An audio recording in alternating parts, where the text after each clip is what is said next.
Good evening to all. Welcome to our very first congregation under the Cornerstone Initiative.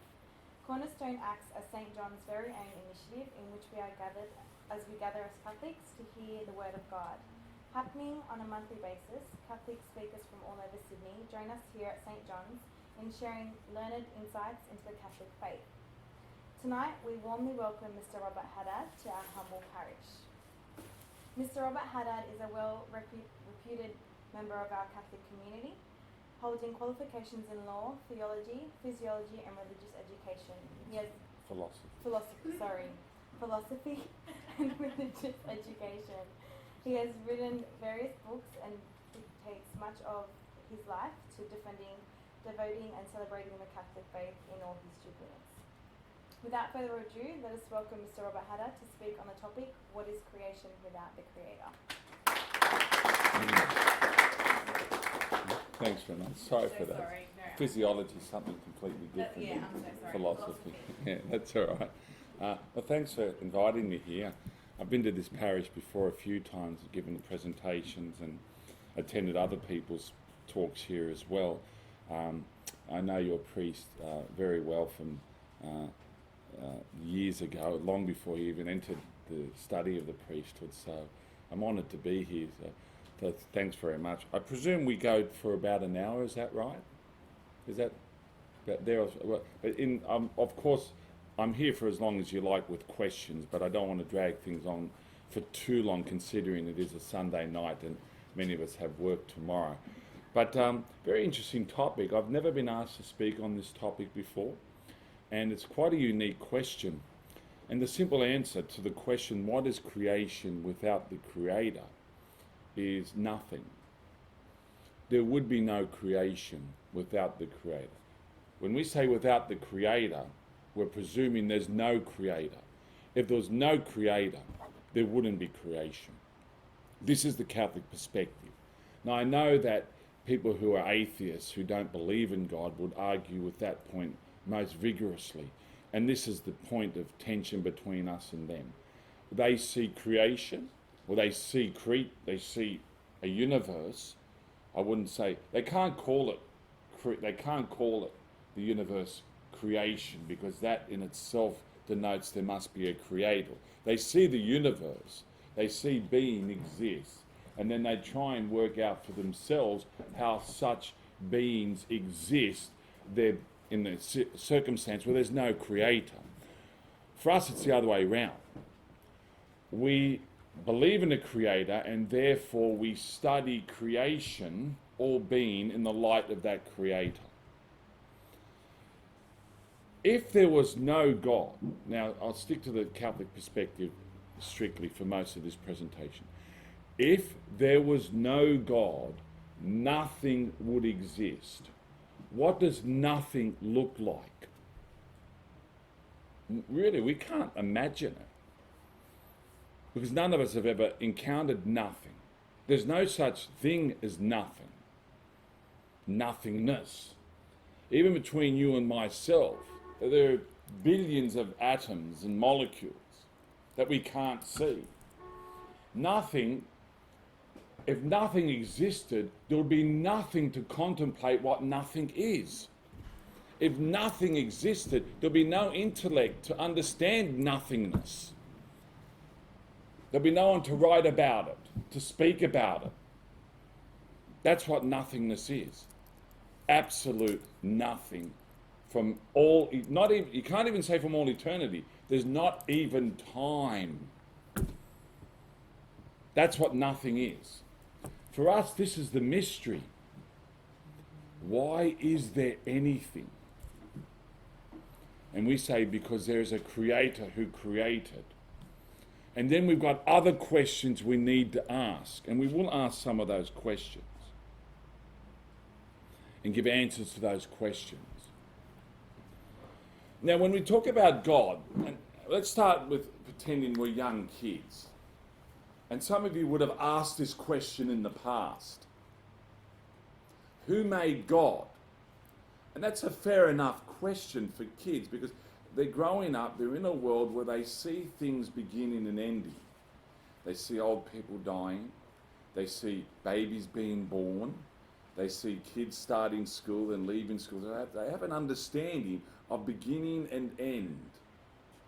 So they're obviously, in their understanding of the world, they extrapolate that understanding to God. If everything has a beginning, then God must have had a beginning. So they ask the question, who made God? And then when you answer the question, well, no one made God. God has always existed. That's very difficult for them to understand. Because they can only understand God by reference to creatures that they see and observe around them. And that's a natural thing to do. And the church has always done that. And philosophers have always done that. Try and understand God better by looking at creation, at the creatures he has made. And we'll see later why that's a valid way of trying to understand God. But of course, if God was created, then the being who created God would really be God. If God was created, God wouldn't be God. The being who brought him into existence would be God. And then someone else the same person would ask, well, who created the creator of God? And you say, well, if the creator of God was itself created, then the creator of God is not God either. But the creator of God is God. So we got a problem where we go back, what's called in philosophy, infinite regress. We go back to an infinite number of creators. And where does it begin? The real sharp philosophers will tell you this, and at first it's difficult to get your head around it. If there was no beginning, so if there was no being who was uncreated, there wouldn't be any creation. Let's try and word it better. We couldn't come to a situation where, if we have a beginning, then we really shouldn't exist at all. Because beginnings just don't begin by themselves. They don't just pop into existence by themselves. God exists. God could not have just popped into existence by himself. God could not have been created either by another being. So if God could not have been created by another being, because then that being would be God, and if God didn't just come into existence by himself out of nothing, then we have to say that God is self-existent. He is a cause that was uncaused. Do we get that language? It's not too difficult, I hope. You see, each one of you sitting in front of me, including myself, and everything we observe around us has been caused, has been brought into existence. Go back 25 years ago, I presume, or 50 years ago, this parish didn't exist. Everything, including ourselves, once did not exist. We were brought into existence. And then we can understand how we were brought into existence. What caused me to exist? My parents. What caused them to exist? Their parents, and so on, going backwards. How far do we go backwards? Do we go back, really, according to reason, there should be no limit to how far we go backwards. And so if we have no limit how far we go backwards, and this is what I was trying to say a few moments ago, if there's no limit on how far we go backwards, an infinite number of causes going backwards, then there's no beginning. Philosophically, if there's an infinite number of causes going back in time, then there's no beginning. And if there's no beginning, there could not be a now. So it's a contradiction philosophically. I hope I'm explaining this well enough for you to get something out of it. With God, we say he's uncaused. No one brought him into existence. But he never brought himself into existence either. There was not a time when there was no God, and then this nothing God brought himself into existence. That is unreasonable. It is impossible. So with God, we have to say he is self-existent. Uncaused cause. A cause of all other things that wasn't caused himself. And he doesn't have existence because he wasn't given existence. He is existence. Do you see the difference? It took me about 20 years to understand the difference. But I want you to understand it tonight. You have existence. Of course, I see you. There's some philosophies that are so skeptical they deny even that, but we won't go to that. That verges on madness. All right? You have existence, but you were given existence. If you don't mind me asking, how old are you? 20. Well, 25 years ago, you didn't exist. So 25 years ago, you were not existence because you didn't exist. You were given existence. You have existence now, but you were given it. Since God exists, but he wasn't given existence because he's uncaused, then he must be existence. Do you see the difference? I want to see some heads nodding here. Good. I hope so. Don't just nod your heads to please me. Let's say that again. It's always good. I'm sorry for treating you like a classroom. But if God exists, but he wasn't given existence, because if he was given existence, he would be a creature. And whoever gave him existence would be the creator, not God. So since he exists and he wasn't given existence, he is existence. There's a big difference there. That's the difference between God and us. We exist, but he is existence. And there are many other differences too. We don't have time to elaborate on all of them. Being a creature, you have limitations. Being the creator, he cannot have limitations. If he's God, if he's infinite and eternal, he cannot have limitations. All right.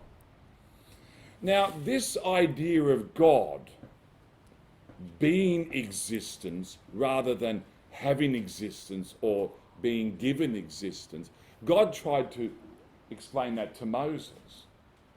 Now, let's go back 35 centuries ago. People really didn't have much of an education. Moses had an above average education because he spent the first 40 years of his life in the Egyptian court. So he knew more than the average Hebrew or Egyptian or anyone else in the world at the time. So when God's speaking to him and then through him to the Hebrews, and this is what we call revelation, God has to do it in a language that could be understood by a very primitive and ignorant people. And I say that with respect. I'm not saying the Hebrews were ignorant. They were more intelligent than others at the time, but in general they were ignorant by modern standards. When Moses asked God, "Who am I to say has sent me?" when he goes back into Egypt and attempts to assume leadership of the Hebrews to pull them out of the slavery of Egypt, I need credibility. Who sent me? God gives his name. I am. I am who am. Tell them I am has sent you. See the words there? I am. I am who am. And those 4 words in Hebrew, you take the first letter of those 4 words in Hebrew and you form another word. It's called an acronym. Another word. And that becomes the name of God, the sacred name of God for the Hebrews, Yahweh. It's probably Yahweh. We don't know for certain because the Hebrew language didn't have vowels. It only has consonants. So we don't know if it was Yahweh or Yowo or Yiwi or Yahweh, or it's probably Yahweh, right? So, but the point I'm trying to make here is that God gives Moses a name which isn't a nice, sweet comfortable name like Jesus gives us for God, the Father, a familial name. God gives himself a name, or gives a name of himself to Moses. This is a very philosophical name. I am. Which is, I am existence. I am the one who is. I am is. I am existence. It's hard to get our heads around this, isn't it? But it's certainly true. Existence, the one who is, has sent you. All right? We'll just have a pause at this moment. Any questions or responses to that? Don't be disheartened if you find that a little bit difficult. I sat in philosophy classes for many years thinking I was listening to a different language. And if you understood something of what I've just related now, you've done very well. Yes? Did Moses at the time understand what I meant? Did he understand that it meant that his God is existence, like as you're explaining to us now? Hard for me to say. I mean, he certainly understood that this was the God of Abraham, Isaac, and Jacob, and this was the one only real God, and that all the Egyptian gods did not exist. They were just really creations of human imagination, or diabolical manifestations that were understood by the Egyptians to be divine characters or gods. I could only, in answer to your question, I can only understand that, I can only say with comfort that Moses certainly had a superior understanding of the divine in comparison to the average Hebrew, or certainly the rest of the world, which was worshipping all sorts of multiple divinities or creature divinities, etc. So that's what I could say with a lot of comfort. These things take time for people to grow and understand. For many centuries, even the Hebrews had a lot of the Hebrews had a very limited and imperfect understanding of God, that God of Abraham, Isaac, and Jacob is our God, while the other nations have their gods, and we must worship God in Canaan, and if we get detached from the land of Canaan, somehow we're detached and far away from God, or we can get away from God. Because God is only the God of this land and these peoples in this land. I mean, that underpins the thinking of Jonah. How Jonah could think he could escape from God by getting on a boat and sailing to Tarshish. If you know where Tarshish was, it's Spain. So you know where Israel is. Tarshish is understood as the other end of the earth. And I can get away from God if I just sail far enough. Because God is the God of these people in this land. So it tells us it's an imperfect understanding of God. There's some other philosophical terms that are useful to be introduced to. When we talk about the Creator, and when we talk about creatures, in philosophy we use terms like necessary being or contingent being. And you think, oh, don't give us words like that at 9 o'clock at night, on a Sunday night. What does necessary being mean? God is the only being that is necessary. Remember the question, what is creation without the Creator? Nothing. So nothing that we couldn't even, there's no one around or nothing around to understand that nothingness. God is necessary for creation to exist. The Creator is necessary for creation. No Creator, no creation. God is necessary. You're contingent. When you meet someone for the first time and you like them, you don't go up to them and say, you're not necessary. Only God is necessary. You're contingent. That's it. Relationships all over. People don't talk or think like that in ordinary conversation. Right? But you are contingent beings. So am I. Everything's contingent. I don't have to exist. I do exist, and why I exist, we can talk about that later on. But I don't have to exist. And my existence is dependent on the Creator. Remember, let's build on something we said earlier. I am given existence. I am not existence. God is existence. He is not given existence. He is existence. I have existence, but I'm given existence. Who am I given existence by? The Creator. I am contingent, which means I am dependent on the Creator. Not only am I dependent on the Creator, I don't have to exist. God didn't have to make me.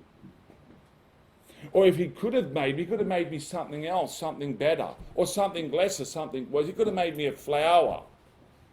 I'm too tall to be a flower. Maybe a big flower. But he could have made me, well, don't go there. He could have made me a California redwood, 300 foot high. Right? He could have made me any creature.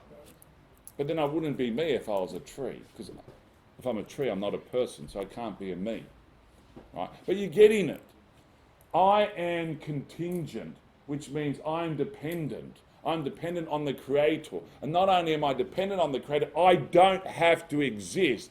If I was to die, God forbid, tonight, if I was to die tonight, and there are people dying tonight, there are people died today and dying tomorrow. The world goes on. If I died, there'll be a few people crying. Some others might be happy, but it's another debate. But if I die, there's a little bit of a disturbance, and then it settles down. The world goes on. The world doesn't need me. As much as I might have an ego and think I'm important and people need me, really, I'm not necessary. Only God is necessary. And he is so necessary that if he didn't exist, we wouldn't exist. Nothing would exist. That's the fascinating thing about existence and creation. The next point about creation is that, I'm amazed when you think, when atheists, for example, try and explain why anything exists. If I was to throw out to you now this idea, imagine nothing. Imagine a cube of nothing, which is hard to imagine. And inside that cube there's absolutely nothing. Zero. Not even an electron. Not even a proton. Nothing, absolutely nothing inside that box, that cube. Now I was to say to you, listen, I'm going to start up a scientific experiment for my PhD. And my PhD will be based on the fact that if I am patient for long enough, and I'm going to stare at that cube of nothingness for long enough, eventually something's going to appear by itself out of nothing. And the fellow over there is laughing already. And he should be laughing. Because you're saying, you're mad. Nothing comes from nothing. Nicolo ex Nicolo in Latin. To sound sophisticated, we'll put it in Latin. Nicolo ex Nicolo. Nothing comes from nothing. Any of you watch Sound of Music? Put your hand up if you watch Sound of Music. The kids sing that in the song. Nothing comes from nothing. And they're right. They're not philosophers. They're not theologians. But they get it. Nothing comes from nothing. So why is there something? The something that we know exists, the universe and everything in it, and what we see even in this room, in this marquee. We all know instinctively, common sense tells us it did not just come into existence by itself out of nothing. Because you can't say comes into existence by itself out of nothing. That's a contradiction. Because nothing is not a thing to cause itself to exist. Nothing will remain nothing. So why is there something? That's a philosophical question. The scientists are trying to understand it. They're telling us wonderful things. We're going to look at some of their discoveries later on. They're fascinating, they're beautiful. I'm enthralled by them. We rejoice in them, we embrace them, we run with them. But we have the whole picture. The church has the whole picture. Faith and reason, the church and science. It's a false dichotomy, it's a false war to put the church and science in conflict, faith and science in conflict. To create, I can make. This phone's been made. This bottle of water's been made. This recording device has been made. We see things all around us which have been made, manipulated. that is made by hands, manu in Latin, manu, manipulated. Creatures, intelligent creatures, namely human beings, have manipulated these creatures into the form we have now in front of us. We can make, but we can't create. This has not been created, it's been made. This has not been created, it's been made. What's the difference between being made, and being created? Because something that's made has been put together from pre-existing matter. The matter, the primary matter that constitutes this iPhone, I did not bring into existence out of nothing. It already existed. We just manipulated pre-existing materials to form this. It was made. Humans are great at making things, but we can't create. There is no human being, there's no created being that could ever create. To bring something into existence out of nothing requires an infinite power. You don't have an infinite power.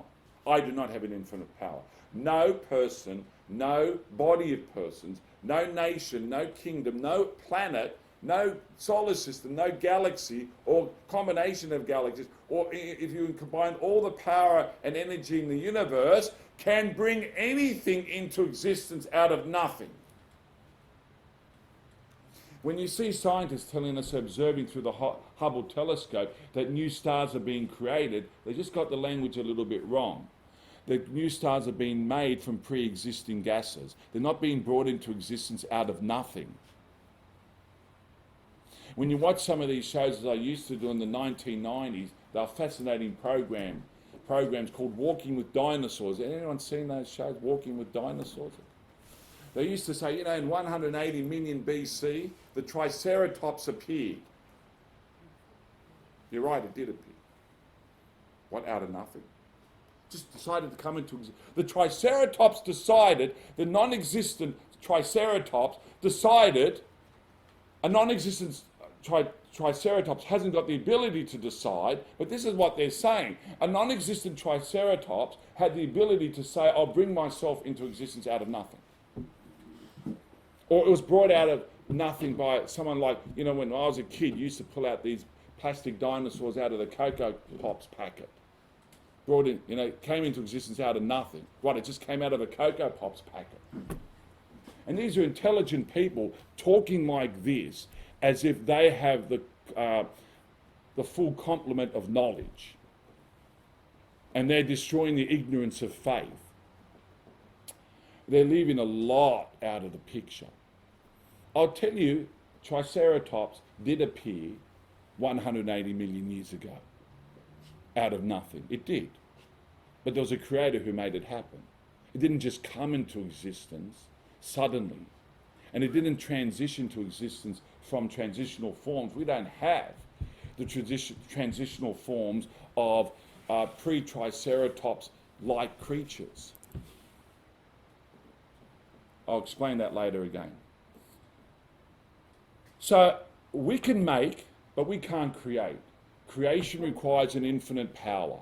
Only God, who is infinite and eternal, has infinite power to create.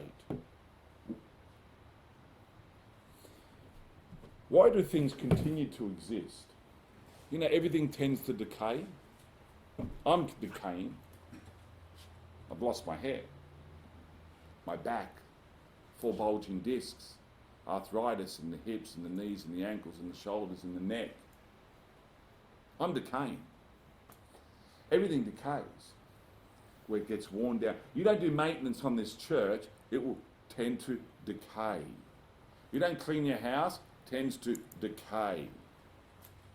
Creation breaks down. Creatures break down. Why do things continue to exist? According to Catholic mindset, Catholic philosophy and theology, things only the infinite God is the one who created all creatures by his infinite power and brought them into existence by his will out of nothing. And it's the same God present to all creatures that continues to sustain all creatures in existence. This is what's called the divine ubiquity. It's another technical term. God is everywhere. To put it simply, God is everywhere. And God is present to all his creatures and sustains them in existence. Otherwise, if God was not only not existing, but if God existed and decided he will withdraw himself from, he will withdraw his presence to creatures and withdraw his sustaining power from creatures, those creatures would vanish.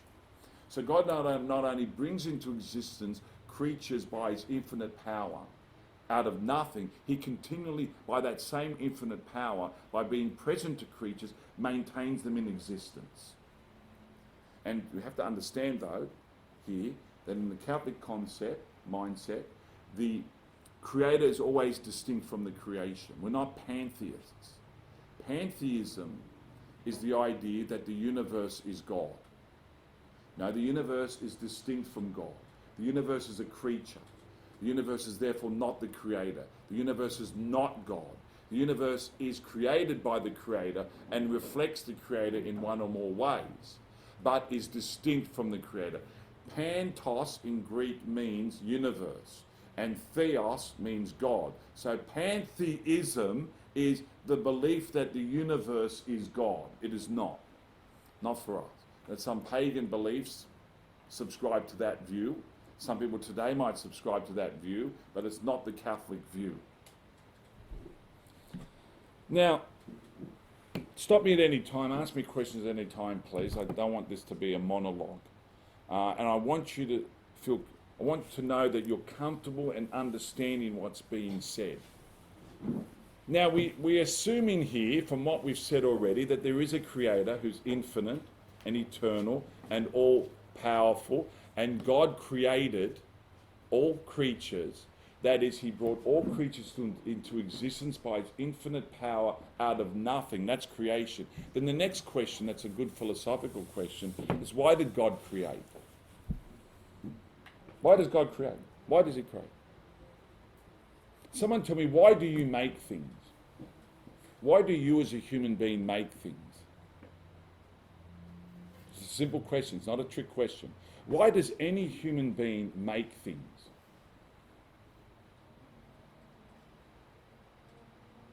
We're not going home until I get an answer. You're Lebanese, most of you are, and Lebanese make things. So tell me, why do Lebanese or any human beings make things? Do you mean like make food or make buildings? Anything. To live, To live, because we need them. That's what you're saying. To live, to eat, to survive. You're saying because we need them. We make things because we need them. Because we can. That's a point that precedes why. We can, and because we can, we do. But why do we do? Because we need. Do we make things just because we need? Do I need to make footballs to live? No. So why do we make footballs? Say it louder. It's a want. It's not a need. Good. You remember your commerce. Right? Did you do commerce in school? Well, that's what they'll teach you in commerce. So we make things. Now get this. We're building a case here. We make things because we need and because we want. Because we make things to survive, but we make things for enjoyment. The want relates to enjoyment. We enjoy football. We don't make everything because we need it. We make things because we need them or because we get enjoyment out of them. Am I saying anything wrong? Basically sums it up, right? So you need clothes, but you don't always need fancy clothes. So why do we make fancy clothes? Because we enjoy them. I look nice in this, get in front of the mirror and I look attractive in this. Nothing helps me, by the way, but anyway, some people will help them. But with God, though, does that apply to God? Let's think of God now. So let's make this statement. God created because he needed to. Is that right? So you make things because you need them. But God, tell me if I'm right or wrong here. God created because he needed to. True or false? False. Who said true? Good. Why is it false? So there's a loud false over there. So why is it false? Okay. You're saying it's false because God wanted to create. He doesn't need to create. He wants to create. Let's get there. That's another step. You're one step ahead of us at the moment. Why is the statement that God created because he needed to is false? Because he doesn't need us. He doesn't need us. Good. We need him. But what does God need? Love. That's true. What were you going to say? I was just gonna No? The person who looks intelligent behind you. No, sorry. You look intelligent. You look very intelligent. Yeah, you're the smartest guy in the room, don't worry. But the girls are smarter. No. Come on. What is it? I was just going to say he doesn't need us because he is existence. But then you asked, why do we need him? Or why does he need? What does God need? But yeah, that's what you're asking. But then you were saying before he doesn't really need anything because he really made the Father and the Holy Spirit to love each other. And Look, you're saying things that, and you said something, and you're saying things that are part of the answer. All right? It's simple. You know, really, the answers to most of my questions are very simple. Because God is simple. What does that mean? God doesn't have parts. He's pure spirit. He's not a collection. He's not a conglomerate of parts. What does God need? souls in love. No, God doesn't need souls in heaven. What does God need? No, not nothing. What does God need? Himself. That's what I said. Did you? Okay. All right, it's recorded. We'll see if you really said that. God only needs himself. And this is the love point. All God needs is to know and love himself. Hence the Trinity. He only needs himself. The interior life, what we call the economic Trinity. It's another technical term. God's interior life. All God needs is himself. He only needs to know and he only needs to love himself. Knowing that, he doesn't need creatures. If he needed creatures, he'd be a creature. And if he was a creature, he wouldn't be God. And if he's not God, there is no God. And if there's no God, we wouldn't exist. Nothing would exist. So, if God only needs himself, then he didn't need to create. See, we need to make things because we need them. We also need to make things because we get enjoyment out of it. So let's try and work this next answer out. If God created, but he didn't need to create, then why did he create? He enjoys it. Does he need enjoyment? Does he? Love appreciates and values in ways Was he just bored or something? able to be comprehended. Love is part of the answer here. Come on, you're going to put some pieces together here. You got the answer somewhere, or between you all, there's the answer. If God doesn't need to create, then why did he create? Why? Did you want to share this love? Yes. He created out of love. Now, it's still a mystery. Now, the answer I'm going to give is still an imperfect answer, but it's the best one that we as human beings can come up with. God created out of love, and he created intelligent beings who reflect him, who have the ability to know, understand, judge, and love or hate, and that's angels and humans.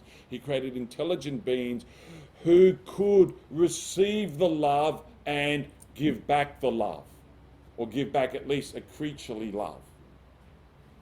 God created out of love because love is diffusive, it's overflowing. It wants to give of itself. Now, it's still, God didn't need to do this. Again, he only needs himself. So this is the mystery here. God doesn't create out of vindictiveness or selfishness or hate. If he created, he must have created out of love. And he creates intelligent beings so they could know, understand, and love him in return. It's a great mystery. Something very beautiful. Just a couple of hands went up. Yes. Sorry. Doesn't that kind of seem a little bit sad knowing that God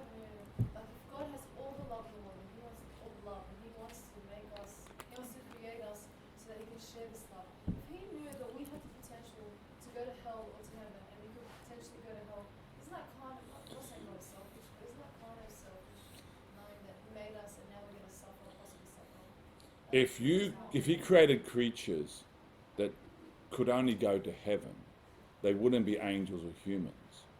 Why do I say that? Because to be an angel or a human, you have to have free will. If you don't have free will, you cannot be an angel or a human. And if you have free will, then it must be free will. If you have free will, then it must be free to love. Freedom is given by God in order to love. And we are created in order to love the ultimate good, the infinite and eternal good. We are created to love. We are created to love God. But that power to love is a free power. So it's designed, and it can only be designed in a way where it chooses freely to love. And if it has the power to freely choose to love, it also has the ability, the power not to choose not to love. And so God gives us the freedom to love or not to love, leaves that with us, but at the same time, he doesn't force us to love him. He influences us to love him through grace. So God, the Holy Spirit, works on us gently to influence us to use our will freely to love what we ought to love. But at the same time, we're free to reject God's grace. We're free to choose not to love, and hence hell for those beings who choose not to love. Yeah. Sorry to add to that. But then, doesn't that, oh yeah, he makes it almost so hard to love him. Why does he make it so hard? Why can't, like before Jesus, now with Jesus, it's easier, but at the same time, there's so many like restrictions and blah blah blah, sin and this and that. Like but even before Jesus, do you know how hard it was for the Jews? They didn't even know anything. Like, Yeah. it's so much harder to love him, even though he gives us that. I know what you're saying. You're saying, why doesn't God make it easier by revealing himself more, taking away all the distractions and temptations, taking away all the evil that plagues us? Look, again, it's partly a mystery. There are answers to this. I'm just mindful of the time and I don't want to open up another topic. But don't worry about ignorance. God handles ignorance. And when God judges every person, he judges them perfectly. And he takes into account ignorance. If you're in error through no fault of your own, then you'll be receiving a very just and merciful judgment. And your ignorance will not be held against you unless you're culpably ignorant. You chose to be ignorant. Okay? So don't worry about ignorance, which has always plagues us and still plagues us. Okay? In the end, we're judged by how much we love and what did we do with the graces we receive. So he takes into account all the difficulties that we suffer, all the temptations and everything. At the same time, if we do sin, we can never blame God or pass the buck completely to someone else. Sometimes we sin and we don't know we've sinned. It's material sin, but it's not formal sin. It won't be held against us.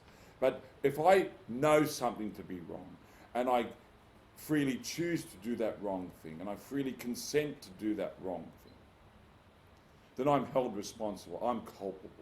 And I will be given what I chose.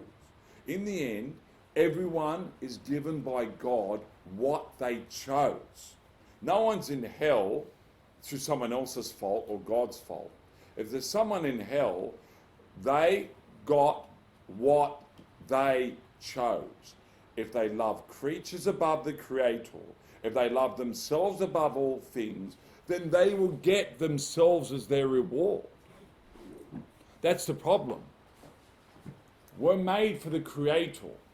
We can never be totally satisfied if we seek satisfaction just in the creature. And that's part of the punishment of hell. You get yourself. You get creatures as your reward. And that's why you'll never be at peace in hell. And know one thing, study those people in the world who have everything. Study the billionaires and the multi-billionaires. And look at why you get people like Bill Gates and Warren Buffett and others. They reach a certain point of wealth and it means nothing to them anymore. And they're finding more joy in giving it away than accumulating it. Am I right or wrong? Are you reading about this? Do you hear about this? They're telling us something about human nature that they might not even realize themselves. That human beings are not made to find ultimate satisfaction in creatures alone. There's an emptiness that they have that they feel, and they're searching for meaning. And our meaning, our end, is in God, the infinite good, the Creator. This is heaven, possessing God, being with God, seeing God face to face, swimming in God. God being infinite, with infinite perfections, and each perfection to an infinite degree. We can never exhaust our satisfaction of God. I used to say this to kids 15, 20 years ago in school, when I was a school teacher to young high school kids, and the $300 Nike shoes were all the rage. And when they buy their $300 Nike shoes, and for the first time they're wearing them, they're very careful how they wear them. They don't want them to get scuffed or dirty or whatever. And when they take it off, they make sure they put it nicely under their bed together or wherever in the cupboard. Come back 12 months later and those kids with those same Nike shoes, they've lost the thrill. They don't care if those shoes are dirty. They don't care if they're a little bit ripped. They begin scribbling on them with their pens. When they get home, they throw them in the corner. The utility's been exhausted. We do not get ultimate and complete satisfaction from creatures. We cannot. We're not made to enjoy creatures as our final end. Creatures are merely a means to the final end. The final end is God. And this is why the world is so unhappy. In its materialism, it's empty and unhappy, because it's seeking satisfaction and fulfillment in itself. And it's pretending there's no God. We don't want a God. We just want ourselves. And it's a form of idolatry. We just want to worship ourselves and material beings, material creatures. Mindful of the time, there's a lot more to do. This is very beautiful talk. All creatures that exist are wonderful. Human beings are spectacular creatures. God, as I said, possesses infinite perfections, and each perfection to an infinite degree. All creatures are good, and this is the difference between Catholicism and Gnosticism in the ancient world that plagued early Christianity. We believe all creatures are good.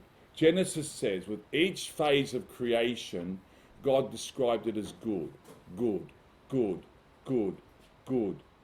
And on the sixth day, after he created human beings and saw the whole of creation in its symphony, he called it all very good. Creation is very good because all creatures reflect God in one or more of his infinite perfections, but to different degrees. The mineral kingdom has perfections that reflect God, but the vegetative kingdom, the plants, have more perfections. They can nourish, grow, reproduce. And the animal sensitive life, that is the animal kingdom, possesses even more perfections.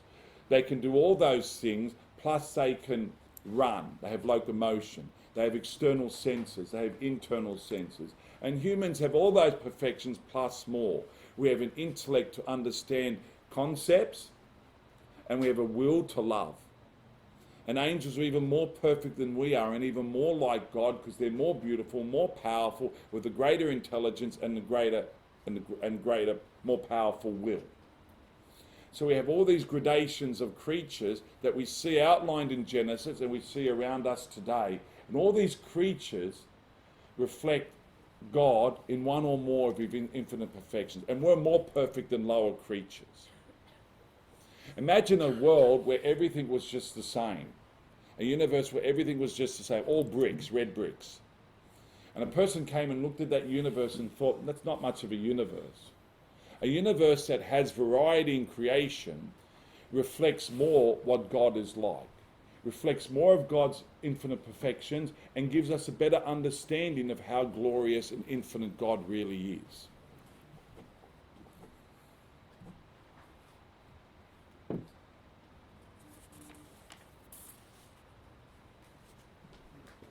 Just want to touch a little bit about, if you would like to come back and do part 2 of this talk, that is perfectly fine. Just depending on how much you have left. I have a lot left. So I will do whatever you want. All right? We should finish at 9 o'clock because I want to finish now that those pizzas have arrived. But let's take, I've got a lot here because there's a lot more to do relating to science, evolution, Big Bang Theory, which is very, very important, but you've got it spot on. We shouldn't rush it. Yes. And we can come back later and do those. Let's take some questions, yes. Yeah, so if God, so is the devil a creature? Yes, he is. So God created the devil. God created Lucifer as an angelic being and the highest of all created beings. Beautiful, with an incredible intelligence and the most powerful will of all creatures. God communicated to all the angels through Lucifer. Lucifer means light bearer. God created Lucifer. Ontologically, that is, in his being as an angelic being, he is inherently good and the most perfect of all creatures. In fact, he was the Lord of all creation before the incarnation, before Jesus Christ came into the world. So that's why he keeps on hanging around? He hangs around. God allows it for our greater good, because the more we resist temptation, the more meritorious it is for us, and the greater our reward and glory in heaven is. Every temptation of Lucifer can be defeated. There's no, as bad as temptation is, and Lucifer's wow, it can the be devil bad. then. Sorry? So he's the devil. Lucifer he freely chose to rebel against God's plan for him and the angels. He chose to be malicious. He exercised his free will to reject God and God's plan for himself and the angelic kingdom. He chose to be the devil, and he chose to be where he is now. But if he loves him, if God loves him so, look, if God only needs him so, Yeah, why would he create? we've already discussed that, haven't we? Yeah, but And like as in, what I'm trying to, like it's, I don't know how to put it to you. yeah, please think about it. We'll come back to it. Alright. When you got it, let me know, and we'll move on. Yes, you're going to say. Yes. You were saying that more we overcome temptation, the more we're in heaven. Are you saying there's like different levels in heaven? Yes, there is. So like the saints are like just. By the way, I've heard that we are not better, but we're like higher than angels. No. There are humans in heaven who are higher than angels, not because we have a higher nature. The angelic nature is higher than the human nature. But there are humans in higher positions and certain angels in heaven because of their glory, their grace, because their life of charity on earth was so great that they receive a particular reward in heaven, a greater, higher position in heaven. But aren't we all going to be feeling the same? No, we have the same heaven, we have the same vision of God, but depending on our merits, we have a greater glory. We shine with a greater glory depending on our merits, and those with the greater glory have a greater penetration of God's life. Now, the book of Daniel says this. Now, St. Paul says this. Firstly, the book of Daniel says in chapter 12 that the great teachers will shine like the stars of heaven. So we shine in heaven with the glory. And St. Paul says, when he describes the glorious bodies after the general resurrection, he says, one shines like the sun, one like the moon, and the others shine like the stars, and stars differ from star in glory. So we're not all equal in heaven by way of glory. But does God still love us all equally? God loves more when there's more to love. So the more perfect you are, the more perfections you have, in that sense you are loved more. But this is a pedantic point. You're in heaven. If you're in heaven, you are totally fulfilled. You are loved to the full capacity you can receive that love. Okay, but some have a greater capacity, and they receive more love because it's like a tundra, right? You have different pots. You have a cup, you have a pot, you have a tundra. The tundra is the biggest one of all, right? And imagine all three are full. Well, they're all full to their capacity. That's like the different glorious saints in heaven. There are greater saints and there are lesser saints, but they're all full. So no one's going to be in heaven saying, why you got more than me? No one's going to be like, there's no selfishness in heaven, rivalry or pride or whatever. So I Yes. guess it's like, Yeah. Sorry. Now keep going. Yeah. I was going to say, I guess it's like that Jesus says, the more you give, the more you receive. That's right. Exactly the same. Whatever you give. We're not equal in heaven. Just be careful of that. That's a Protestant heresy based on their system of justification. It's a different issue altogether. we merit in the eyes of God graciously, not strictly, graciously. And we get rewarded in proportion to our merits.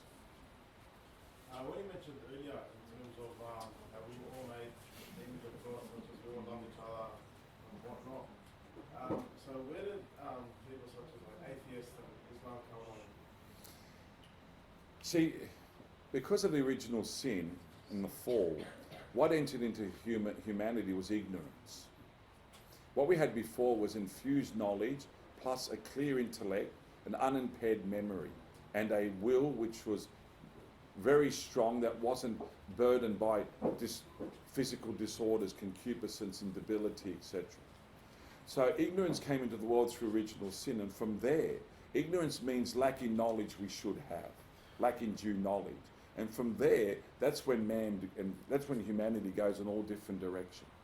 Okay? Now, it's a very general answer to a very broad question. I have my views on how Islam begins and why Islam exists, but that's not the topic for tonight. Atheists, I would say in general, the presumption with all people, no matter who they are, that they are sincere. That's the presumption. That they're seekers of truth, they have an intellect and a will like everyone else, and they're seeking the truth and they're wanting to love the true and the good as they know it. It's just that different people travel different paths and get lost on different paths without even realizing they're lost. When God judges everyone, he judges everyone according to their conscience. He takes into account their sincerity. And he takes into account the ignorance that they are involved in through no fault of their own. All right? Now, there's only one Saviour, there's only one God, and Jesus is the only way to heaven. But there are other people in heaven who did not know Christ or did not know the truth entirely through no fault of their own, but they are faithful to the graces that they received, and they are faithful to the law that they knew, and they tried to do good and avoid evil. They tried to follow the natural law, and they repented of what sins they knew, but they might not have been fully in the truth. They might not have even known Jesus Christ, like the Aborigines in this country 2,000 years ago. How are they judged? They didn't know the true God or Jesus Christ, yet they're creatures of the true God. And when they died, it was Jesus Christ who judged them from 2,000 years ago onward. Okay, so how were they judged? Justly and mercifully by God, who judged everyone according to their conscience and took every circumstance into account. I'm not going to worry about how people were judged. That's not for me to worry about, because I cannot judge. Let God worry about that, because he is the judge and the only one who can judge every heart and every mind. When you mentioned before about how Lucifer was God gave Lucifer a lot of knowledge. Yeah, Lucifer had knowledge of all creatures in one single idea. Yeah. So does that kind of explain why sin is so hard to overcome, and does he take That explains why sin is so serious. Yeah. Now, Lucifer, as the most powerful creature and the most powerful intellect ever created. Now, understand this. This is going to shock you when I say it, but Lucifer's angelic intellect was more powerful than Christ's human intellect. But Christ was a divine person who had the divine intellect. So Christ had the infinite intellect. He also had a human intellect. But Lucifer's angelic intellect, being angelic, is of a higher order than the human intellect. Lucifer understood all creatures in one idea. You got many ideas. Some humans have no idea. But nevertheless, you have many ideas. Lucifer understood all creatures in one idea and understood God's plan for all the angelic realm, plus the future, because that's what God revealed to him to test him, in one idea. So therefore, Lucifer's rebellion is super deadly serious, because he had full knowledge and gave full consent to rebel. So that tells us the seriousness of sin and his sin. And his sin was what we call radical. You hear radical all the time, but there's a technical understanding of radical. It goes to the core, radix, the root, right? He made a decision, and all the angels that followed him made a decision which they fixed their end. They made a once and for all decision. They didn't think, oh, like us, we make a decision, then we realise it's wrong, then we change our mind and we ask for forgiveness. Now, Lucifer made a decision knowing, boom, it's once and for all, and there's no forgiveness because I'm not interested in forgiveness. Lucifer's not interested in seeking forgiveness. Jesus Christ didn't come as a redeemer for the angels. the fallen angels. If he did, he wouldn't have assumed a human nature.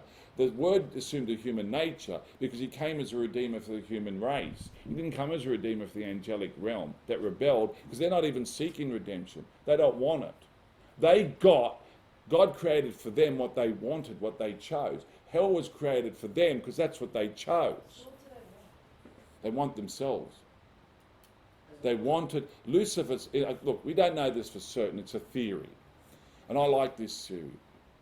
Lucifer wanted to remain the Lord of all creation, and for the person of the Word to unite to his angelic nature and be seated at the right hand of the Father. Lucifer rebelled against God's plan to incarnate, to take on human nature, to create the human race and to become one of the human race, and then to be elevated as King of heaven, and for the angels, Lucifer and all the angels, to accept this vision, to accept this plan. And he rejected that. What he wanted was that the person of the Word unite to his angelic nature, not to inferior human nature.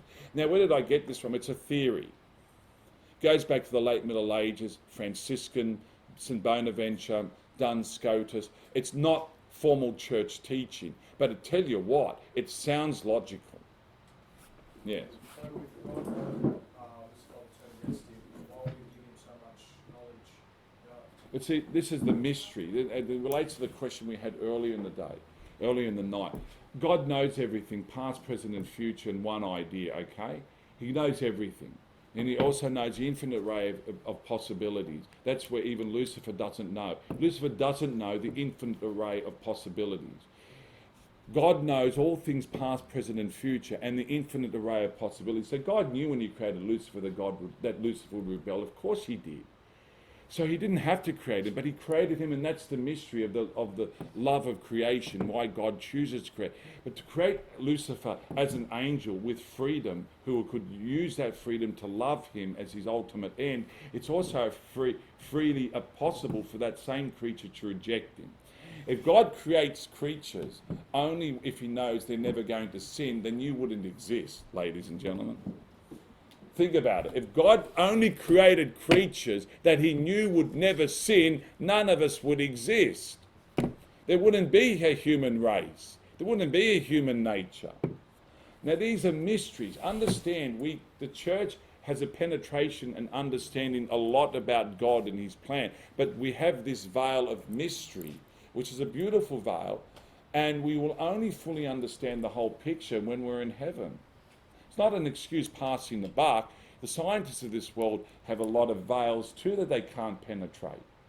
We can't penetrate more than 13.7 billion light years because that light hasn't reached us yet. There's a veil. When we look back at the Big Bang, we can only go back 13.4 billion years. We can't go back to the next 300 million years because the light from that time hasn't reached us. We can't penetrate to see the actual moment of Big Bang, but we do know there was a Big Bang. And the Big Bang actually is true, it's real, it did happen. It's not just an atheist scientific theory. It is really now an accepted scientific law. And who first thought of it? A Catholic priest named Father George Lemaitre in the 1930s. And when he posited Big Bang theory, who opposed him at the time? It was the atheist scientists at the time who opposed him, like Professor Fred Hoyle, because they held a view called steady state theory, that the universe was eternal.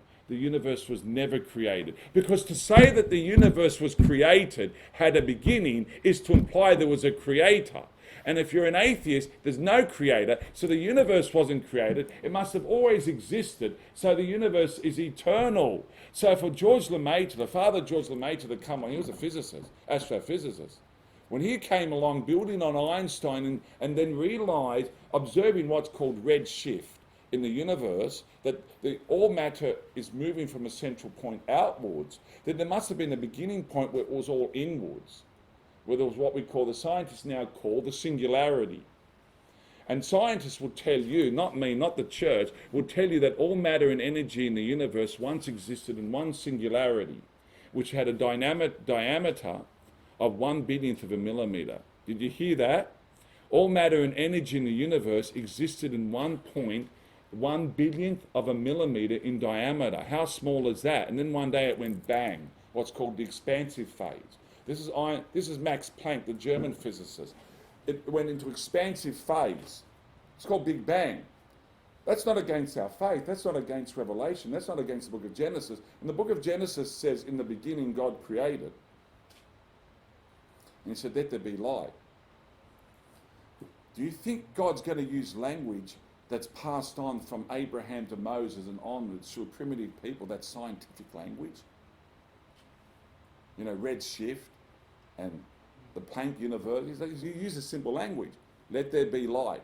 That's the Big Bang, ladies and gentlemen. The universe had a beginning. Who's saying that? Not just the book of Genesis in the Catholic Church.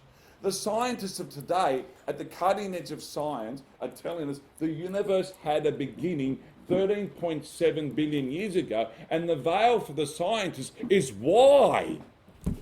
How? Why did it begin? Why was there a beginning? How could there have been a beginning?